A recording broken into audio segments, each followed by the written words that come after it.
But K-File's extensive reporting now shows the two shared a close social circle for nearly 2 decades, from private jet flights to high-profile parties, and that's only part of the story.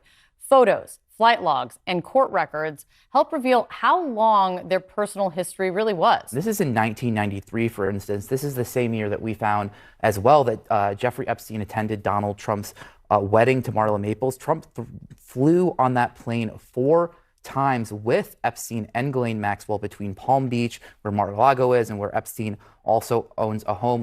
A lot of people in this administration, people in power, the FBI director, the attorney general, the deputy attorney general, and more, spent years building up the release of these files. And now the collective group has kind of done a 180. Doesn't it make you wonder what they've been saying to each other about it behind the scenes over all these months? And what they're being asked to protect? What's up, everybody? Major retired Richard Ojeda here. And Donald Trump and Jeffrey Epstein weren't pen pals located on opposite sides of the globe. No, they were more like a pair of nasty-ass Siamese twins glued at the hip. These guys went to the same parties, had the same guest list, and shared the same life in the fast lane style. Today, one of the organizations that has been at the forefront of holding this administration accountable sued the Trump administration to answer those very questions. That lawsuit, filed by Democracy Forward, is demanding that the administration release information about their handling of the Epstein debacle, information that could explain why they've avoided disclosing the Epstein files. Parties, kids, wealth, money, extravagance, opulence, drugs, and sex. These two were like a common thread in a fabric of lies, corruption, and perversion. The flight logs prove they shared the same destinations. Imagine that, Trump and Epstein knowing each other, flying together on the Lolita Express to Pedophile Island. But yeah, sure, they barely knew each other. In November 1992, there's an image that a lot of people have seen, and it's of Trump and Epstein, and they're dancing there. You can see with models. I think you can see Ghislaine Maxwell in the background if you look. She was there just a second ago. Just a year later, we had found, or previously, Epstein was at Trump's wedding in 1993. That's the photo there on the left. 1997, you can see in that photo on the right, that's them at a Victoria's Secret Angels event. If they barely knew each other, then why would Trump send Epstein a disgusting, perverted birthday letter talking about wishing each day to be a wonderful secret? The truth is, these two practically had a codependent relationship with separation anxiety. The only time they were apart was when one was gassing up to the jet to Pedophile Island, and the other was out pulling his next real estate con, screwing over contractors, all while running a tab with the Russian mob, who might just have some P-tapes that they're holding over his head. All the while, the machinery they had in place kept running. This morning, a new development in the Jeffrey Epstein case. A Florida House Republican telling the Palm Beach Post a key figure in the case, Alex Acosta, could be called to testify on Capitol Hill. One of the biggest questions here is, how did Jeffrey Epstein essentially get away with it the first time back in Florida in 2006, 7, and 8. So Alexander Acosta was the U.S. attorney for the Southern District of Florida, which includes Miami. His office, the FBI and local police, put together a case where they identified 30-plus underage victims. A prosecutor in Alexander Acosta's office put together a massive federal indictment, which would have subjected Jeffrey Epstein to 10 years to life behind bars. But instead, Alexander Acosta had a series of meetings with Jeffrey Epstein's high-priced, high-powered legal team, including Ken Starr and Alan Dershowitz and others. And Acosta ends up agreeing to this outrageous deal where Epstein gets a pass federally and only has to plead guilty to state-level crimes. And if you asked the MAGA crowd about it now, they'd parrot Trump's line to forget about Epstein without blinking. Why? Because they worship him. They've turned a blind eye to everything, no matter how ugly, no matter who it hurt. But here's the truth, and the reason they shouldn't worship him is staring them all right in the face. Stop worshiping him and stand up for his victims. Over 100,000 files with Trump's name on them have been scrubbed, redacted, wiped clean, with over 1,000 FBI agents combing through, not to bring truth to light, but to erase it. And you mean to tell me not one of those agents has the integrity to blow the whistle? If you told me I had to spend 5 hours removing a predator's name from evidence, I'd lose my damn mind. You know they're reading the files. They see what Trump's name is tied to. And if they have any decency, they should be livid. Meanwhile, loyalists like Kash Patel are too busy licking Trump's boots to speak up. Even Dan Bongino, a guy I almost never agree with, is at least pushing to get those Epstein files released. They campaigned on transparency.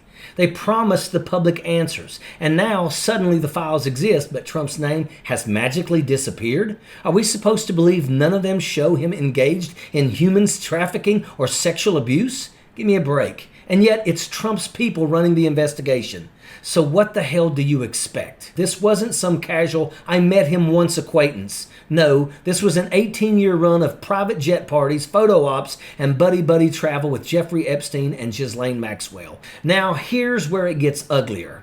While its hard evidence is sitting out in the open, Trump is counting on his far-right media apologists, political minions, and every loyalist who owes him a favor to smooth the truth like a mob boss bearing evidence. He doesn't want you thinking about these flight logs. He doesn't want you thinking about why Ghislaine Maxwell just got moved to Club Fed. Instead, he wants to distract you, invading cities with the National Guard, manufacturing law and order optics while keeping your eyes off of Epstein. Not even his own party is keeping quiet anymore. Some Republicans are openly questioning why people like Alex Acosta, the man who let Epstein off the sweetheart deal, hadn't been subpoenaed.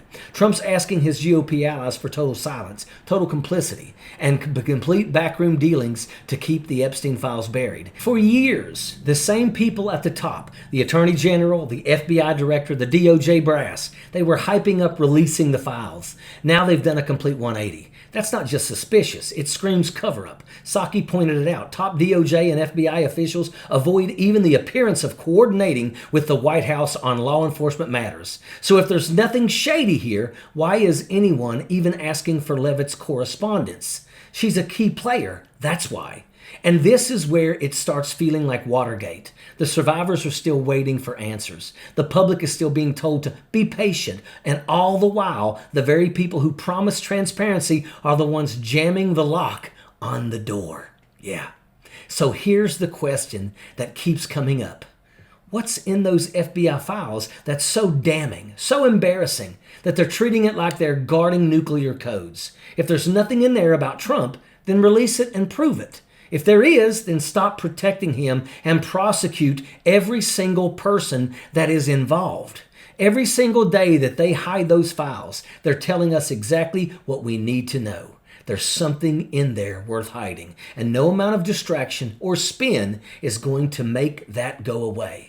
On her show, Kate Bouldon drove the point home. Acosta wasn't just some bureaucrat on the outskirts of the Epstein case. He was the man at the center of it. Back in 2008, his office had 30-plus underage victims, a federal indictment ready to go, and the power to put Epstein behind bars for the rest of his life. But instead, after private sit-downs with Epstein's elite legal team, Ken Starr, Alan Dershowitz, the works, Acosta shredded the case and handed Epstein a sweetheart deal that let him serve just 13 months, most of it out on jail during the day. The bottom line is clear. If Congress is serious about the truth, they have to put Acosta under oath. Make him explain in detail why a rock-solid federal case was tossed aside, who influenced that call, and what exactly was promised in those closed-door meetings. Because if Acosta walks without answering those questions, it's not just a failure of justice for Epstein's survivors. It's a signal to every predator in the world that connections and cash will always beat the law. This is what's happening. They're coming for the homeless, using crime as their excuse. And there's Pam Bondi standing there grinning, claiming that they're ending crime today while literally shielding a drunk, accused rapist, and a man whose name is splattered all over the Epstein client list. She's not just complicit, she's part of the cover-up. When this is over, she needs to be prosecuted. Every single one of them does. A retired pilot has already said Trump's plane flew to Epstein's island nearly 40 times. 40. Trump and his hangers-on can try to silence the victims all they want, but this is too big. There are pilots, there are boat operators who ferried them over,